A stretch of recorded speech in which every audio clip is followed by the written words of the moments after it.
Semaine de coupe dans les quatre coins de l'Europe, occasion parfaite de tenter un prono sur Unibet, 100 € remboursés sur votre premier pari grâce au lien en description, conditions pour jouer en bas de l'écran.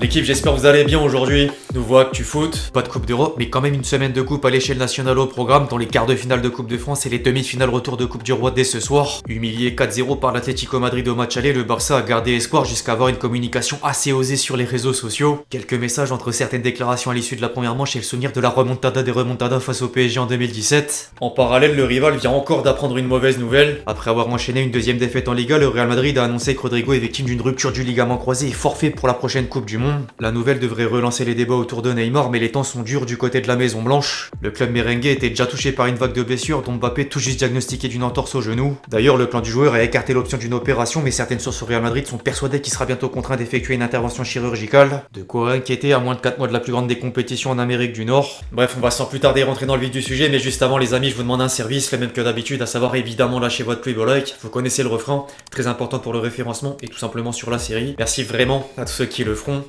Vous êtes les boss.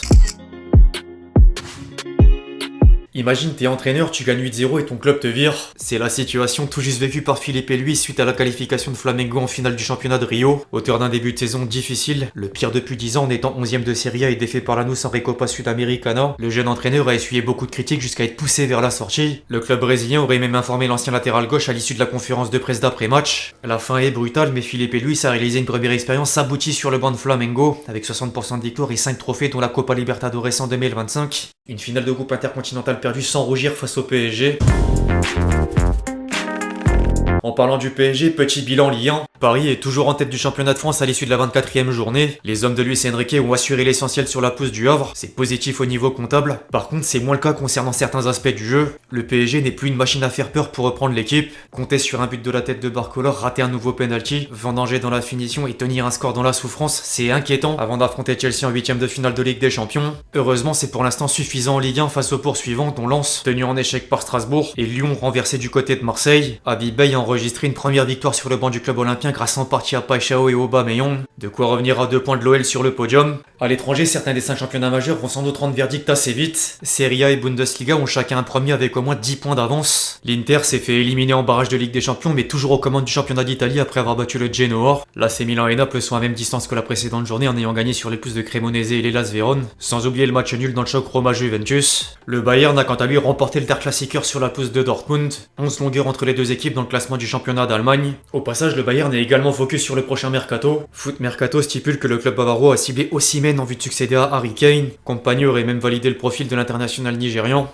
Affaire à suivre. En parallèle, Premier League et Liga ont encore des surprises à offrir même si leader a au moins 4 points d'avance. Manchester City s'est imposé sur la pousse de Leeds avant la réponse d'Arsenal dans le derby du nord-ouest de Londres contre Chelsea. 3 buts sur corner, le 16e de la saison pour les Gunners, spécialistes de l'exercice, et un destin toujours entre leurs mains avec un match de plus. Enfin, le Barça a giflé Villarreal grâce à un triplé de Lamine Yamal avant de profiter d'un nouveau revers du rival pour creuser l'écart en tête du championnat d'Espagne. Hier, le Real Madrid faisait encore fiasco en perdant contre Osasuna à domicile avec un faible jeu, l'expulsion de Mastantuono et la blessure de Rodrigo en prime. Arbeloa est dans une position de plus en plus délicate. Nous aurions dû être plus agressifs en première ligne défensive, impliquer davantage de joueurs en défense et multiplier les appels de balles. Nous avons toujours tendance à privilégier la facilité avec Vinicius, mais nous devons être capables d'élargir le jeu sur les deux ailes. Nous avons beaucoup discuté de la difficulté d'attaquer des blocs défensifs regroupés. Il y a eu de nombreux arrêts de jeu et l'arbitre a laissé le match devenir injouable. Je ne critique pas Retafe qui fait ce qu'il est autorisé à faire. Il y a une grande marge de progression. Si nous avons perdu parce que Mbappé et Jude sont blessés, non, c'est le Real Madrid. On a assez de joueurs pour gagner des matchs. Il a remis en cause la dépendance à Vinicius, mais pas question de jeter l'éponge. C'est pas fini, il reste 36 points et nous avons d'autres objectifs. Personne ne va baisser les bras. 4 points, c'est un écart que nous pensons pouvoir combler. Ici, c'est le Real Madrid et personne ne renoncera. L'objectif est d'obtenir tous les points possibles. Je sais qu'après aujourd'hui, la situation semble désespérée, mais personne ici ne laisse filer la Liga. On ne laisse rien passer. Nous savons qu'il y a beaucoup de progrès à faire, mais je vais absolument pas critiquer l'effort des joueurs. Nous pouvons faire mieux et c'est ma responsabilité. J'ai pas dit que nous étions incapables de jouer. Ne me faites pas dire ce que j'ai pas dit. Si quelqu'un est responsable de la défaite, c'est moi. Je l'accepte.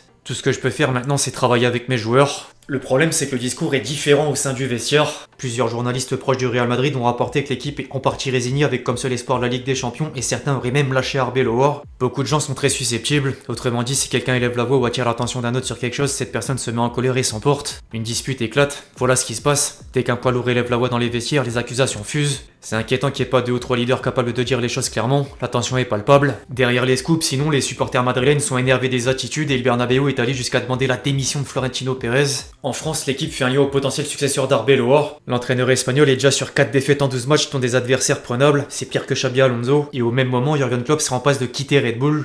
Il lui est reproché certaines décisions en tant que directeur mondial du football, à l'image du choix Oliver Werner à Leipzig, ou encore d'être peu investi sur le Paris FC. Oliver Glasner est même pressenti pour reprendre le poste. Rendez-vous au prochain épisode. Y a pas de t'as l'âge ou t'as pas l'âge.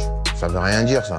Un autre entraîneur passé par le Real Madrid vient de faire plein de déclarations. Un certain Zidane s'est confié à l'équipe pour les 80 ans du journal, l'occasion de revenir sur son histoire avec le foot et sa carrière. Tout a commencé en regardant l'équipe de France. Mes premiers souvenirs de football, c'est déjà ce France-Portugal en demi-finale de l'Euro 84 qui remonte à la surface. Ce match est mon premier grand souvenir de foot et des Bleus. J'étais minot et j'étais surtout au stade. J'étais assis sur la vieille piste cyclable du Vélodrome. On avait eu des places, c'était chaud partout avec un scénario fabuleux. Il y avait un gros Portugal en face pour un des plus hauts matchs du football français et des Bleus. Jean-François Domergue fait du tutu avec ses 2 buts. Tu marquais jamais comme tutu en 98 contre la Croatie. Grande équipe avec Jean Tigana, Michel Platini. Le short court, le maillot de légende, tout est légendaire dans ce match. Cette équipe est incroyable. Maxime Bossis, la prolongation, la chaleur, le dénouement, et j'y étais. C'était ensuite le moment de parler des premiers pas en tant que footballeur. Là, c'est Cannes, j'avais des cheveux. Mon premier but contre Nantes à domicile en D1. Mon tout premier match en première division, c'était aussi face à Nantes, mais là-bas à la Beaujoire. Je rentre à 10 minutes de la fin. Il y avait que 2 remplaçants à l'époque. J'étais avec Boro Primorac sur le banc. C'est Jean Fernandez qui me lance. Sur mon premier but, vous avez vu ce que je fais. Une danse, je sais pas d'où je la sors. Je sais pas trop ce qui m'a pris dans l'euphorie. Mais quand on marque pour la première fois, on est tellement dans l'émotion, naturel, spontané, on ne s'appartient plus trop. Mais cette danse restera pas dans les annales. Il y a encore mes premiers buts avec l'équipe de France face à la République tchèque pour ma première sélection.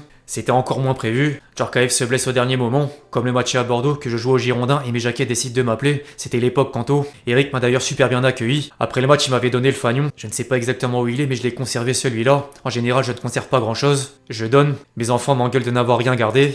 C'est aussi le premier match à Marseille. Je m'en souviens bien car c'est aussi le premier match de Franz Beckenbauer sur le banc de l'OM. Je suis titulaire, on gagne 1-0, but de Marco Mlinaric. Mon papa n'avait pas voulu prendre 2 jours de congé pour venir me voir. Il était à cheval sur son travail et simplement arrivé à la fin. Marseille, le Vélodrome, c'est aussi Enzo Francescoli pour moi. Juste avant, mon idole. Je crois que j'ai tout appris de lui en le copiant, l'imitant, en décortiquant sa gestuelle. Je le regardais de bas en haut et de haut en bas. Plus tard, je l'ai rencontré et j'ai même joué contre lui lors d'une finale de coupe intercontinentale avec la Juventus contre River Plate. Il m'avait gardé son maillot. Quand tu rencontres ton idole et qu'il te fait des compliments, c'est touchant. Il était tellement à l'aise. Moi qui aime le jeu, le ballon, il traitait bien le ballon, il faisait du bien. Ça m'a marqué de bien traiter le ballon comme ça. Là, sur la photo, on voit qu'il jouait avec les World Cup. C'était des chaussures avec les Copa Mondial emboulées, du vrai cuir qu'on soignait bien, qu'on cirait. Il fallait bien traiter les chaussures pour bien traiter le ballon. Quand il pleuvait, elle faisait 2 kilos. Après, j'ai eu ma Predator. Après Cannes, c'est Bordeaux. C'est le temps des copains, Dugas et Lisa, c'est de jouer dans le vestiaire. Et ce match contre le Grand Milan, on perd 2-0 là-bas à l'aller et on renverse tout au retour à Chabandelmas. Un grand moment d'émotion, notre jeunesse. On n'était pas encore très connus, mais avec cette qualification, on commence à se faire un nom. Ce match nous fait basculer. On se dit qu'on a été vu, qu'on va peut-être avoir la possibilité de partir dans un autre grand club. Dugas va à l'AC Milan derrière, Lisa à l'Athletic Bilbao et moi à la Juventus. Les potes, c'est aussi David. On a tout fait à Cannes, puis après. Sur cette photo, on joue pour la première fois ensemble au Vélodrome. Je me souviens d'une de ses phrases pendant ce match à Marseille. Il me dit « Yas, c'est trop méchant d'être là ». C'était notre langage pour dire « c'est fantastique ». David est dans l'émotion de se retrouver tous les deux sur la pelouse du Vélodrome en D1. On est amis de Cannes à Madrid dans la continuité. C'est grâce à lui que je suis devenu entraîneur. Quand j'arrête en 2006, j'ai profité de la famille, des amis et j'ai pensé à ma seconde vie. David venait me voir à Madrid. Il était déjà coach à Cannes avec les jeunes. Il m'a parlé de ce qu'il faisait, du métier, de la possibilité d'être de nouveau ensemble. Au bout d'un moment, il fallait de nouveau que j'ai un challenge. J'ai décidé de reprendre ma formation d'entraîneur après avoir fait celle de manager à Limoges. David est resté auprès de moi car c'est quelqu'un de super compétent. C'est toujours génial de partager quelque chose avec ses amis. En plus de la première étoile, il y a un autre moment marquant en 98. C'est l'inauguration du Stade de France. Je me souviens le 28 janvier. Je me rappelle de tout. J'aurais pu jouer ce match pendant des heures même s'il faisait un froid terrible. L'Espagne en face qui a vaincu depuis 4 ans. Andoni Zubizarreta, le maillot bleu, moi qui marque ce premier but, le terrain gelé. Mais c'est pas grave, on est tellement heureux d'être là. Même si ça faisait mal aux pieds, j'aurais joué sur du carrelage ce jour-là. Je joue comme si j'étais dans le quartier avec les copains. J'aimerais que ça s'arrête jamais. Tout était beau. C'était aussi le destin. Il y a tellement de choses qui se mélangent aujourd'hui quand on connaît la suite. Ce sont des grands souvenirs qui en appellent d'autres avec les copains. J'en ai encore les frissons, c'est là que l'histoire commence, qu'elle va s'écrire, 98 ça part de là. 6 mois plus tard on est champion du monde dans ce stade. Le lendemain du Brésil j'ai compris que ma vie serait plus pareille. C'est sûr, l'équipe de France a changé ma vie. En parlant de l'équipe de France, il y a 2006 avec un geste particulier en finale. La Panenka c'est un geste différent, mais il fallait que je le fasse car il y a Gigi Buffon en face. Il me connaît trop, je le connais aussi. Fallait le surprendre et dès que je prends le ballon je sais que je vais faire ça. Quand je tirais les pénaltys, je frappais de la droite vers la gauche, je fermais le pied. D'ailleurs Gigi penche tout de suite à droite. Je me dis qu'il faut que j'innove, que j'invente quelque chose par rapport à lui. Si je rate c'est pas grave car il restait du temps derrière. J'aime ce que je fais. En général je faisais tout à l'instant, avec le cœur je calculais pas. C'est pour ça que le foot est aussi génial, faut que ce soit spontané pour créer. Les gens aiment ça, la folie, la création quand il se passe des choses. Tu rates, tu réussis, c'est pas grave. L'important est de créer des émotions. Et qui dit le match contre l'Italie dit aussi Thierry Gilardi. C'était Monsieur Football pour moi, j'adorais sa voix aussi, son intelligence également car il savait transmettre les émotions, les traduire justement. Il était pertinent déjà dans ses analyses, il trouvait les mots. Avec lui ils avaient un sens, c'est pas facile à dire. En 2006 quand il se passe ce qui se passe c'est qu'il dit Zinedine, pas ça Zinedine, pas ça Zinedine. Oh non pas ça, pas aujourd'hui, pas maintenant, pas après tout ce que tu as fait. Il est juste, n'importe qui aurait pu me massacrer, 99% des commentateurs m'auraient détruit mais lui il est juste. Il dit les choses sincèrement, ça me fait quelque chose à chaque fois. Thierry Gilardi m'a touché, il m'a marqué. Enfin c'était autour du Real Madrid. Le phénoméno il reste le meilleur, unique. J'ai eu la chance de jouer longtemps avec lui à côté de moi au Real Madrid. C'était vraiment le phénomène, tout pour lui. En plus avec la gentillesse et il est drôle. T'avais envie de tout faire pour que ce soit ton copain, mais fallait le voir à l'entraînement, hallucinant. Il y en a qui s'arrêtaient de jouer pour le regarder, c'était aussi beau qu'en match. C'est aussi à l'entraînement qu'on voit les très grands joueurs. J'ai également ressenti cette impression quand j'étais coach au Real. J'ai regardé s'entraîner Modric, Kroos, Cristiano ou Karim. Il y avait rien à dire tellement ils étaient tous doués et professionnels. Ils ne perdaient jamais un ballon. C'est ça qui m'animait aussi comme entraîneur, d'avoir le très haut niveau. J'ai ressenti de nouveau la flamme qui s'allumait dans le beau jeu qu'on produisait, comme quand j'étais joueur. J'ai joué avec des joueurs extraordinaires, j'ai entraîné des joueurs extraordinaires. C'est ça aussi qui te rend meilleur. Sans oublier un but en reprise de volée pour la coupe aux grandes oreilles. Ces 3 photos à la suite, ce but face au Bayer Leverkusen en finale de Ligue des Champions à Glasgow, il y a une forme d'apothéose en suspension. C'est lui qui m'a permis de compléter mon palmarès. J'étais venu au Real pour chercher la Ligue des Champions. On la gagne sur ce but, c'est pas mal non? C'est le dernier grand trophée qui me manquait. Il n'y a plus qu'à écrire l'histoire en tant que sélectionneur de l'équipe de France après la Coupe du Monde. Second poteau Pavard.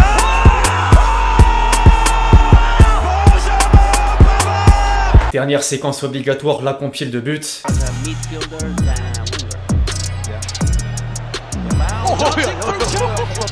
La remise avec la frappe. Oh quel but. La tiene en cara, la marca va hacia el centro, Paixão. Rudiger, lucha Lambardi, la pegada de Satriano. Chico, Lubicic, Ausgleich. Qui va trouver avec Nourri, il y a une vraie con. Oh oui, oh oui, oh oui. De nuevo de Berenguer, la deja perfecto para ese remate, qué golazo.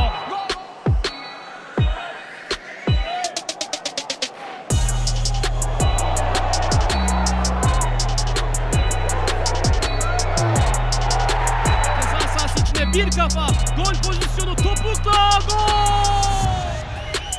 Les meilleures phases du français. Qu'est-ce que c'est que cette frappe?